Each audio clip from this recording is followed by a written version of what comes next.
Students, welcome back to my channel. In this video we will discuss about question number 16 of exercise 5.2.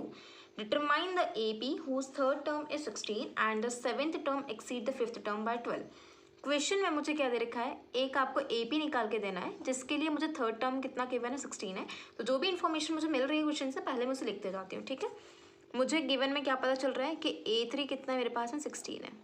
ठीक है, आगे and the seventh term जो सातवें number की term होगी exceed the fifth term by 12, मतलब seventh वाली जो टर्म है वो मेरी फिफ्थ टर्म से 12 बड़ी है, मुझे ये दे रखा है। तो इससे मैं ऐसा लिख सकती हूँ क्या, A7 is equals to A5 plus 12।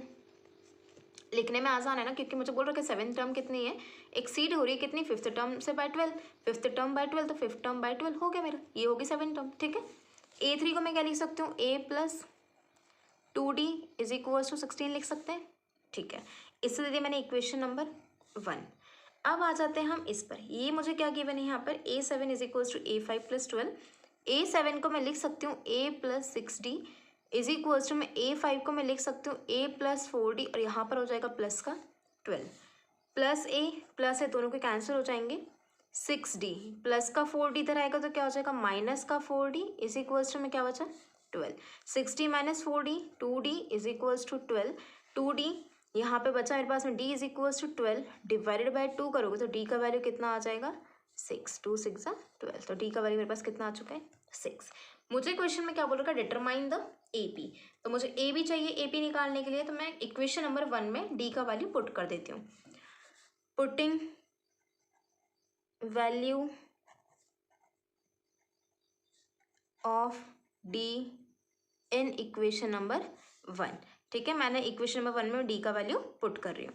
तो क्या हो जाएगा यहाँ पर A प्लस 2, इस D की जगह पर हम क्या लिख देंगे 6 लिख देंगे, इज इक्वल्स टू में कितना हो जाएगा 16। A इज इक्वल्स टू में 16, 6 2 सा कितना होता है मेरे पास में 12 होता है, इधर जाएगा तो माइनस का 12 हो जाएगा, तो कितना बचेगा 16 माइनस 12 करो तो कितना आ जाएगा 4, मतलब A का वैल्यू मेरे पास कितना आ चुका है 4 आ चुका है। ठीक है, तो A इज इक्वल्स टू 4, ये मैंने निकाल चुका, A का वैल्यू कितना आ गया 4 आ गया।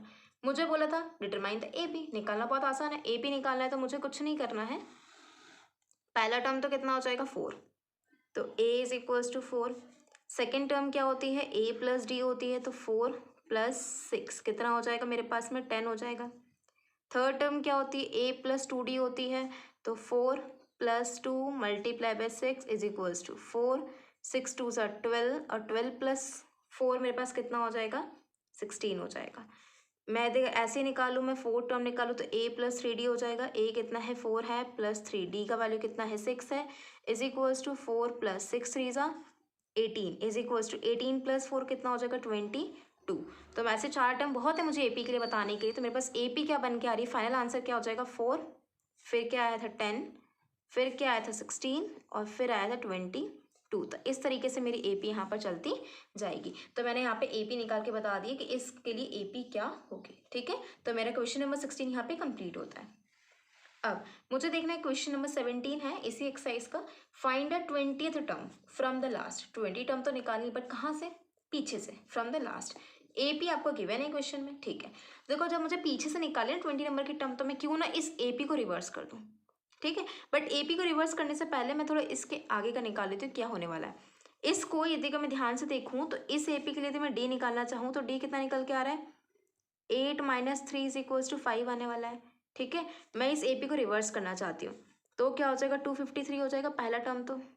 ठीक है, अब 253 में से मुझे -5 करना पड़ेगा क्योंकि मुझे इसकी सेकेंड लास्ट टर्म निकालनी है।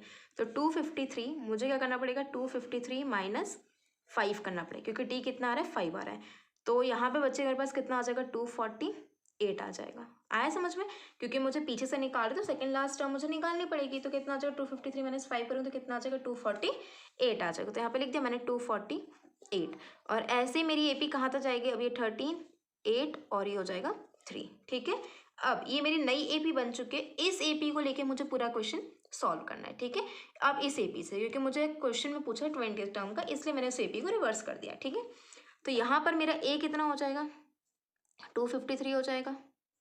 यहाँ पर यदि मैं D निकालूँ तो मेरे पास D कितना आएगा 248 माइनस 253, तो ये कितना आ जाएगा -5। ठीक है, यही आएगा।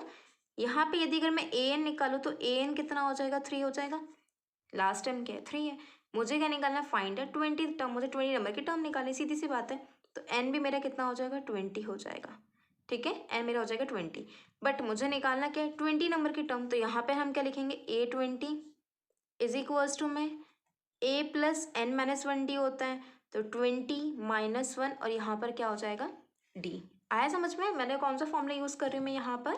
फॉर्मूला तो हम वही यूज़ कर रहे हैं जो फॉर्मूला क्या है मेरे पास में, A N is equals to में A plus N minus 1 D. But मुझे निकालना क्या था, 20 नंबर की टर्म निकालना है, इसलिए मैंने यहाँ पे लिखा 20, एन को मैं 20 पुट कर रही हूँ, A plus N minus 1 D.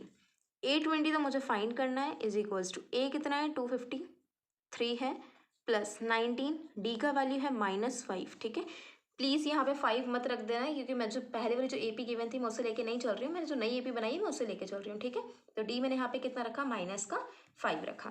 तो यहाँ पे कितना हो जाएगा, 253 प्लस माइनस माइनस 19 5 का कितना होता है, 95 होता है।